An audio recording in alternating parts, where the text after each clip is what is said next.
Today's video is about how to start Tesla from scratch. So first of all, if you want to start Tesla from scratch, you have to look back and see what Elon Musk did. And so first, he got $60 million. And how did he get that? He started some other companies, one that became PayPal. And in selling that company, he was left with enough money to spend $60 million on Tesla and about $100 million starting SpaceX. So he had a certain kind of intelligence back then.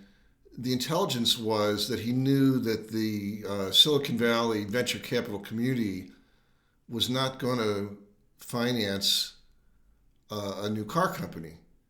And he knew he needed to have his own money to do that. And one time I saw him give a lecture to entrepreneurs or would-be entrepreneurs, and he said,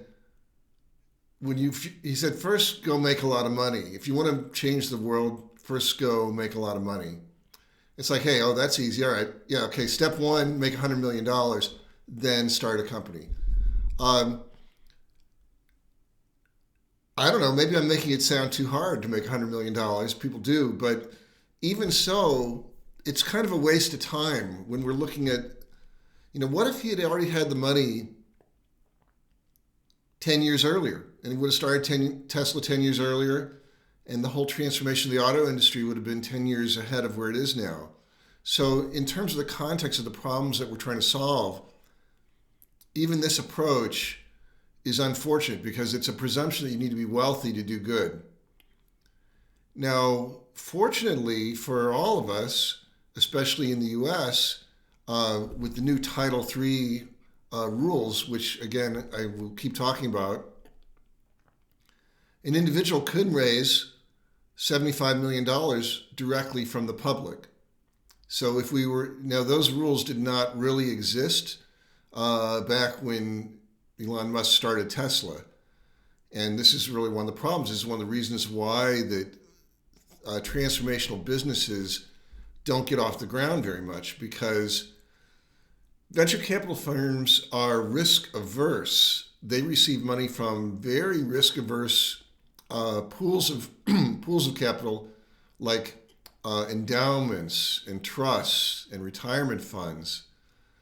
And rule number one, when you're managing those kind of monies, is don't lose any. So that means they can't really take risks on important new innovations. And we see things that are innovative, and they do distribute the risk to some level. But let's say that instead we wanted to raise that same $60 million today.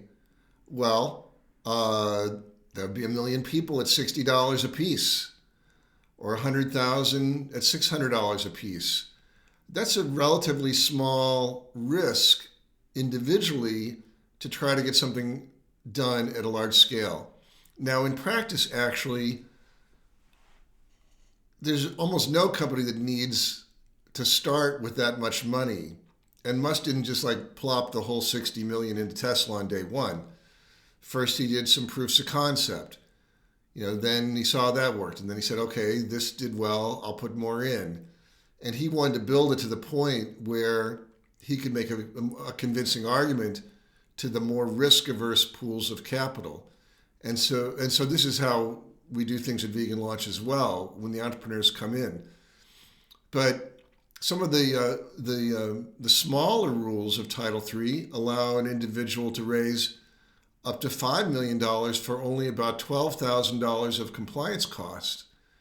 Raising the $12,000 to do an offer to raise up to $5 million, that wasn't possible a decade or two ago. To raise that kind of money, you would have needed hundreds of thousands of dollars of legal costs, and then there's the marketing costs. And again, that's the other challenge. Not only do you need to pay for legal, but you need to pay for marketing. And so the way Vegan Launch solves that problem is we're building a large community of vegan investors so that when vegan projects come in, well, there's a good, what they call product to market fit when it comes to the investment product itself. That doesn't mean everybody that says, some people come and say, well, just because I'm vegan, vegans should give me money. No, it still needs to be a good business project, But as a community, where each of us is taking a very small amount of risk per project, we can start in projects that are much earlier stage than are ever going to be funded by most venture capital firms, vegan or otherwise. And this is a real challenge.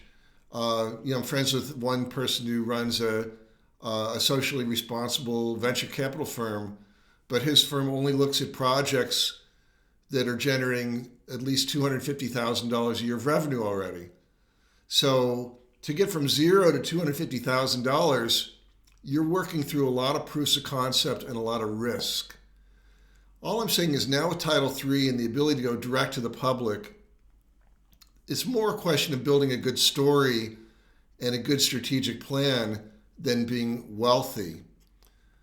And in the next video, I'm going to talk about how we might use these new financial approaches to really solve some big vegan problems.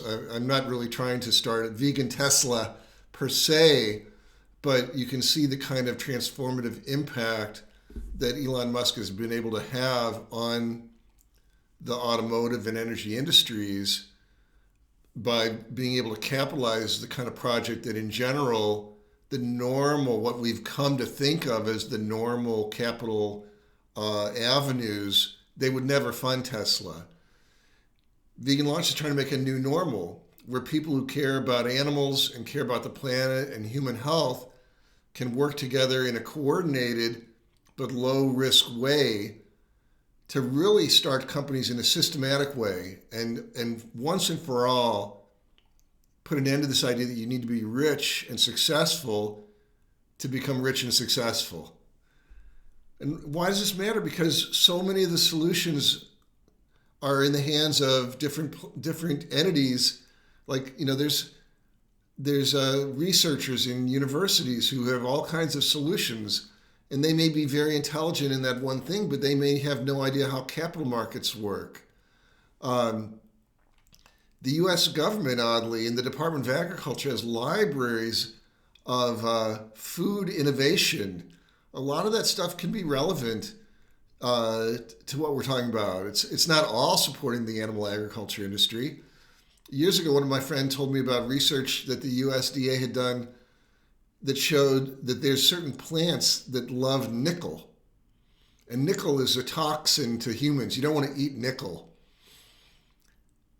And there's a lot of nickel-rich soils. So those soils are bad for agriculture because you don't want to eat nickel in your food supply.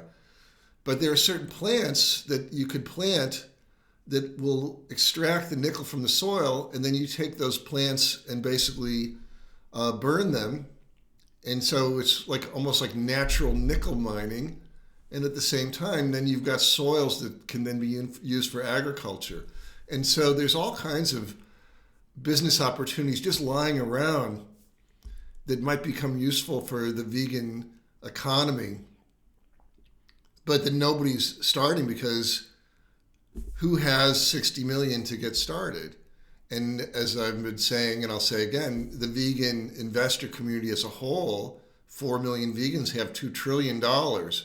So again, if you think of Uber was started with just $200,000, we can do an awful lot of good and distribute that risk very widely.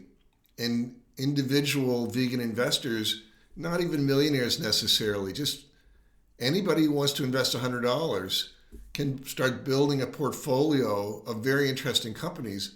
Now, our job on the other side of Vegan Launch with our mentoring program is to make sure that we use sound business principles, that we really go through the steps, that we don't just spend lots of money on just throwing money at a problem.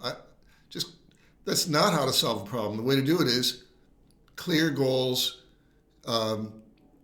clear proofs of concept that you do those first.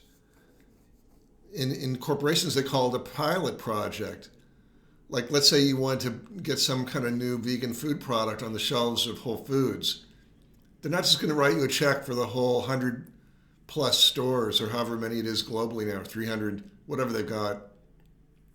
So I I don't have every fact at my fingertips, but they got a lot of stores.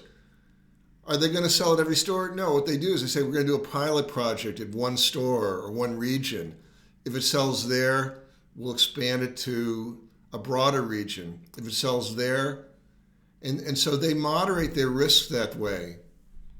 And same with investment projects. But we can start much earlier down now. The threshold for risk and the ability to start innovative projects now using Title III in this way and reducing the marketing costs in the way Vegan Launch is doing it, that can really allow for some kind of velocity in creating new companies that in 10 years they'll populate the S&P 500. Just like Tesla now, years later after they've gone public, they're now in the S&P 500. Now they're a cultural leader. Before, they were a high-risk pioneer. There's a path. It's pretty straightforward, but you got to start. And my whole thing is like, whatever future we want to build now, we got to start now. So if you're seeing this video, I invite you to come to the Vegan Launch website and sign up and get started. All right, thanks for listening, and I'll see you in the next video.